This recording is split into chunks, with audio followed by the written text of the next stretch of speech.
नमस्कार, आप देख रहे हैं भारत न्यूज। मैं हूं आपके साथ डिंपल राणा। आइए देखते हैं आज की बड़ी खबर, लेकिन उससे पहले आप हमारे चैनल को सब्सक्राइब करें ताकि कोई भी खबर आप मिस ना कर पाए। मेरे हस्बैंड का नाम प्रवीण कुमार है।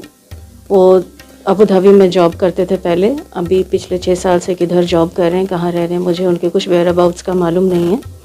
अभी रिसेंटली वो इंडिया आए हैं और हमारे डिस्प्यूट्स भी चल रहे हैं कोर्ट में, दिल्ली में भी और पंजाब में भी। ये डिस्प्यूट हुआ कब था? डिस्प्यूट सर स्टार्ट हुआ था 2014 में, जब मेरी छोटी बेटी का जन्म हुआ तो उनको ये दिक्कत हो गई कि दूसरी भी बेटी हो गई है और बेटा नहीं हुआ। तब से उन्होंने मुझे और मेरी बड़ी बेटी को परेशान करना शुरू कर दिया। उसके बाद 2016 में मेरे भाई की शादी हुई तो उनको ये शिकायत हुई, उनको और उनके घर वालों को, कि उनको जो है पैसा और गिफ्ट जो हैं वो बहुत कम दिए गए हैं मेरे भाई की शादी में।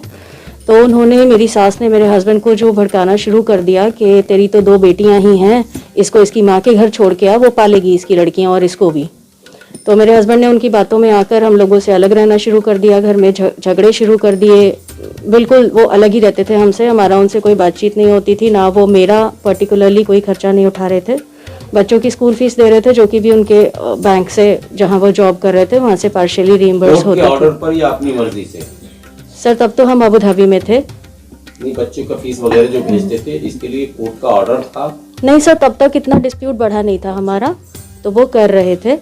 उसके बाद 2019 में उन्होंने झूठ बोला मेरी बड़ी बेटी को कि उनकी जॉब चली गई है, और उन्होंने तुरंत फुरत में 5 दिन के अंदर अंदर हमारी टिकट कराई और हमें बोला कि 5 दिन में यहाँ से निकलो, अपना सामान पैक करके, यहाँ नहीं रहना है तुम्हें। तो मेरे पास कोई चॉइस नहीं थी सर, क्योंकि एज इट इज़ भी घर में मैं 3 साल से इसीलिए रह रही थी कि मैं अपनी बच्चियों को उनके पापा के आशीर्वाद में उनके घर में रखना चाह रही थी। मगर उन्होंने ये बात नहीं समझी और उन्होंने ज़बरदस्ती हमारी टिकट करा के हम तीनों को, मुझे और मेरी 2 बेटियाँ, मेरी बड़ी बेटी 14 साल की है, मेरी छोटी बेटी 7 साल की है, हम लोग को यहाँ पे भेज दिया। और खुद वहीं रह गए? जी, वो वहीं रह गए। और मुझे ये मालूम था कि उनकी नौकरी नहीं गई है। ये उनके ऑफिस के काफ़ी लोगों को, उनकी वाइफ्स को मैं भी जानती थी, तो मुझे उनके थ्रू मुझे पता चला कि उनकी नौकरी नहीं गई थी। उनकी नौकरी एक्चुअली 2020 में गई है। तो उन्होंने झूठ बोला और हमें यहाँ पे भेज दिया तुरंत फुरत में। मैं उनका वहाँ से कोई भी सामान नहीं लेके आई सर। मेरा जो सामान था, मेरे बच्चों की जो बिलोंगिंग्स थी, जो बहुत ज़रूरी थी, मैंने सिर्फ वहाँ से वही उठाई। मैं अपनी पूरी गृहस्थी का सामान वहीं पर छोड़ा, इसका तस मैंने कुछ नहीं लिया वहाँ से। वो खुद हमें एयरपोर्ट पर छोड़ के गए, यहाँ तक कि उन्होंने खुद हमें एयरपोर्ट पे छोड़ा और हम लोगों को फ्लाइट में बिठा के वो गए वहाँ से। ना उन्होंने 1 भी रुपया मुझे दिया, ना उन्होंने मुझे बच्चों के बारे में कुछ कम्युनिकेट किया कि यहाँ पे आके मैं बच्चों को कैसे रखूँगी, मैं उनको कैसे पालूँगी, उनके खर्चे कैसे उठेंगे, उनका एडमिशन कैसे होगा, कौन से स्कूल में होगा, हमें कहाँ रहना है, हमें कैसे रहना है, हम कहाँ जाएंगे, इंडिया आने के बाद हमें कहाँ जाना है। उन्होंने मुझसे कुछ भी डिस्कशन नहीं किया, वो सिंपल हमें छोड़ के चले गए। तो मैं जब वापस यहाँ पे इंडिया में फ़्लाइट से उतरी, मैं अपनी मम्मी के घर आ गई और अपनी मम्मी के घर आके मैंने उनको रिक्वेस्ट किया कि आप कम से कम मुझे इतने पैसे भेजिए कि मैं बच्चों का एडमिशन करा सकूं, क्योंकि मैं जुलाई में आई थी और साल का बीच चल रहा था। मेरे पास कोई चॉइस नहीं थी, बच्चों का साल बर्बाद हो जाता, तो मुझे उनका एडमिशन कराना ज़रूरी था। मेरे पास 1 भी रुपया नहीं था, उन्होंने मुझे कुछ नहीं दिया था सर। तो मैंने उनको मेल किया कि आप मुझे कम से कम इतने पैसे भेजिए कि मैं बच्चों को स्कूल में डाल सकूं, मैं उनको कम से कम पाल सकूं एक तरीके से, जिसकी उनको आदत है, क्योंकि मेरे बच्चे दुबई में पैदा हुए बड़े हुए हैं। लेकिन उन्होंने उसके बदले में गाली गलौज करना शुरू कर दिया, मुझे धमकियां देना शुरू कर दिया कि मुझे बच्चों को पढ़ाने की कोई ज़रूरत नहीं है, लड़कियों को पढ़ाने की कोई ज़रूरत नहीं होती है, लड़कियों ने बड़े होकर कुछ नहीं करना होता है, माँ बाप की नाक में दम करना होता है, तो मेरी लड़कियों को पढ़ने की कोई ज़रूरत नहीं है, उनको गवर्नमेंट स्कूल में डाल दो, ना मेरे पास पैसे हैं, ना मेरी ज़रूरत है उनको पढ़ाने की। तो सर मैंने मेरी मम्मी से पैसे लिए, भाई बहन से पैसे लिए, उनका एडमिशन कराया जैसे तैसे करके। फिर उनको मैंने टीसी के लिए रिक्वेस्ट किया कि आप एटलीस्ट मुझे टीसी दीजिए, क्योंकि स्कूल वाले टीसी चाहते हैं मुझसे, क्योंकि बच्चे आज तक इंडिया में नहीं पढ़े हैं, तो मेरे पास कोई डॉक्यूमेंट्स नहीं है सपोर्ट करने के लिए। उसको भी उन्होंने सर मना कर दिया। वो 1.5 महीना पहले स्कूल से टीसी लेकर बैठे थे, लेकिन उन्होंने टीसी देने से हमें मना कर दिया। जब रिपीटेडली मैंने उनको ईमेल पर मैंने उनसे रिक्वेस्ट किया, मैंने उनको फिर फाइनली ये बोला कि एजुकेशन बच्चों का मौलिक अधिकार है और आप उसको रोक नहीं सकते हैं, तो आप, अगर आपने ये टीसी नहीं भेजा, मैं पुलिस में कंप्लेन करूंगी आपकी। तब जाके उन्होंने वो टीसी मेरे साथ ईमेल पे शेयर किया और मैंने वो टीसी अपने बच्चों के स्कूल में जमा किया। उसके बाद मैं सर अपने घर में मार्च 2021 तक मैं अपनी मम्मी के घर में रही। मैं उनको रिपीटेडली रिक्वेस्ट करती रही कि आप एटलीस्ट कुछ पैसा भेजिए जिससे मैं बच्चों को पाल सकूं। मेरी छोटी जो बेटी है उसके पूरे 12 इंजेक्शंस, 12 मैंडेटरी वैक्सीनेशंस बाकी थे, जो मेरे हस्बैंड को मालूम था कि एक बच्चे को लगने चाहिए, और मैंने उनको रिक्वेस्ट किया कि आप कम से कम इतने पैसे भेजिए कि बच्चे की दवाई हो सके, लेकिन उनको कोई फ़र्क नहीं लगा इस बात से सर, उनको कोई ज़रूरत नहीं लगी इस बात की। तो खैर बहरहाल बच्चों का एडमिशन हुआ, और उसके बाद मार्च तक मैं जब तक अपने घर पे थी मैं उनको रिक्वेस्ट करती रही कि आप एटलीस्ट कुछ हमें खर्चा दीजिए, लेकिन वो भी और उनके घर से जो भी हमसे कम्युनिकेट करता वो हमें यही बोलता था कि जब मेरे घर जाके रहेगी मेरे बच्चों को लेके, तभी मैं उनसे बात भी करूँगा और तभी मैं कोई खर्चा दूंगा। तो सर फाइनली फिर मार्च 2021 को मैं अपने बच्चों को लेके अपने ससुराल चली गई, जगतपुरी G60 गली नंबर 16। वहाँ पे मेरी सास रहती हैं संतोष, उनकी छोटी बेटी वंदना जो कि डिवोर्सी हैं रहती हैं वहीं पर। मेरे ससुर रहते थे हरस्वरूप सिंह, उनकी कोरोना सेकेंड वेव में 24 अप्रैल लास्ट ईयर उनकी डेथ हो गई कोरोना की वजह से। और मेरे हस्बैंड जो थे वो उस वक्त भी दुबई में थे, वो कहाँ जॉब करते हैं, उनका फ़ोन नंबर जो था उन्होंने बंद कर दिया था, हमारा फ़ोन पे कोई कम्युनिकेशन नहीं था उनके साथ सर। जो भी बात होती थी व्हाट्सएप के थ्रू ही हो रही थी, कोई डायरेक्टली कॉलिंग पे बात नहीं हो रही थी, या ईमेल पे हो रही थी। वो भी ईमेल पे भी इसलिए हो रही थी क्योंकि मैंने उनको ये बोला कि अगर आपने अपने पर्सनल ईमेल पे मुझे रिप्लाई नहीं किया तो मैं आपके ऑफिस के ईमेल पे आपको ईमेल डालूंगी, और फिर वो शायद आपके लिए अच्छा नहीं रहेगा क्योंकि रिसेशन चल रहा है, तो बेटर है कि आप मुझे तमीज़ से अपने पर्सनल ईमेल पे ही रिप्लाई करिए ताकि हम जो है मैटर को सॉर्ट आउट कर सकें।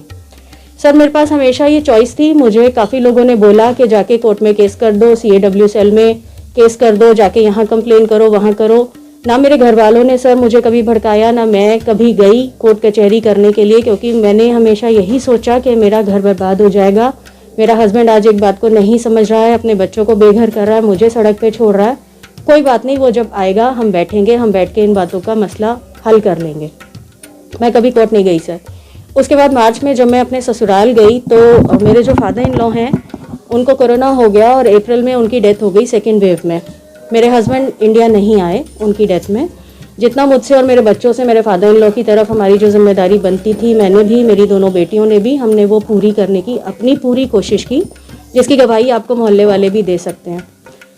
तो सर उसके बाद मेरे फादर इन लॉ की डेथ के बाद यहाँ तक कि मेरे फादर इन लॉ के क्रिमेशन के लिए शमशान की पर्ची पर भी मेरे भाई के साइन हैं, क्योंकि उनकी तरफ से कोई भी आया भी नहीं था देखने के लिए, सिर्फ 2-3 ही लोग थे, उनको 4 कंधे भी नहीं थे मेरे फादर इन लॉ के लिए।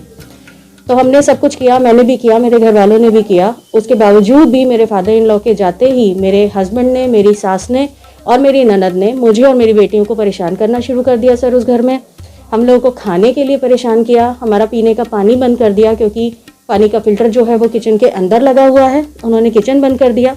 उसके बाद घर में एक ही बाथरूम है और जो फर्स्ट फ्लोर है वहाँ पर एक खुला हुआ बाथरूम है जो दोनों तरफ से खुला हुआ है, वहाँ पर सिर्फ एक ही नल है, पूरे फ्लोर पर सिर्फ एक ही नल है, वहीं पे पानी का सोर्स है, वो भी ठंडा पानी आता है वहाँ पे। नीचे जो प्रॉपर बाथरूम है उन्होंने उसकी यूसेज हम लोगों के लिए बंद कर दी, मेरी भी, मेरी बेटियों के लिए भी, और मजबूरन मुझे और मेरी 14 साल की बेटी को, मेरी छोटी बेटी को भी ऊपर वाला खुला बाथरूम यूज़ करना पड़ा। उसके बावजूद भी मैं उनके खिलाफ कोई शिकायत करने नहीं गई सर। सितंबर में मेरे बच्चों की, अक्टूबर में मेरे बच्चों की फ़ीस ड्यू थी। हमने उनको रिक्वेस्ट किया कि स्कूल से फ़ीस के जो है बार बार कॉल आ रहे हैं, आप फ़ीस जमा कर दीजिए, जो कि मेरी सास ने करेक्ट मना कर दिया आउटराइटली कि हमारे पास तो पैसे ही नहीं है फ़ीस जमा करने के।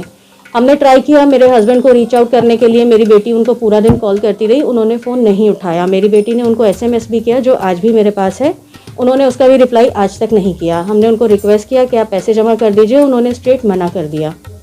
तो उस दिन के बाद सर फिर मुझे बाद में पता चला कि उन्होंने जो है मेरे खिलाफ, मेरी सास ने डोमेस्टिक वायलेंस का केस डाला है कड़कड़डूमा में।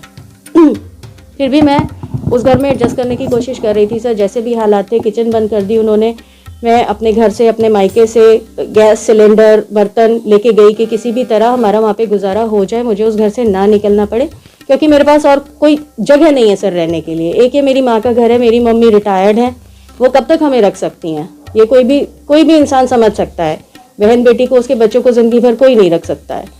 तो मुझे लग रहा था कि चलो ससुराल में कितनी भी कठिनाई है, जब तक मेरा हस्बैंड आएगा मुझे जैसे भी करके एडजस्ट करके रहना है। मैं अपने बच्चों को भी यही समझा रही थी, लेकिन उनको शायद ये बात समझ नहीं आई कि कोर्ट जाने का जो ऑप्शन था वो मेरे पास भी हमेशा खुला था, लेकिन मैं नहीं गई। मैंने अपनी शराफत ही दिखाई थी, मैंने अपनी अच्छाई ही दिखाई थी, अपनी नेकी ही दिखाई थी, लेकिन उनको वो कभी समझ नहीं आई सर।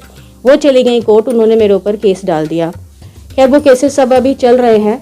हाल फिलहाल की बात यह है सर कि हमें पता चला कि मेरे जो हस्बैंड नहीं, हैं, इस बीच आप कोर्ट अब तक नहीं गई। जी मैं सिर्फ उनके डोमेस्टिक वायलेंस के केस में अपीयर होने के लिए गई हूँ कड़काडूमा में, और मैं क्योंकि आपकी मेरे तरफ से पास काउंटर नहीं हुआ अभी तक। जी काउंटर हुआ, लेकिन वो यहाँ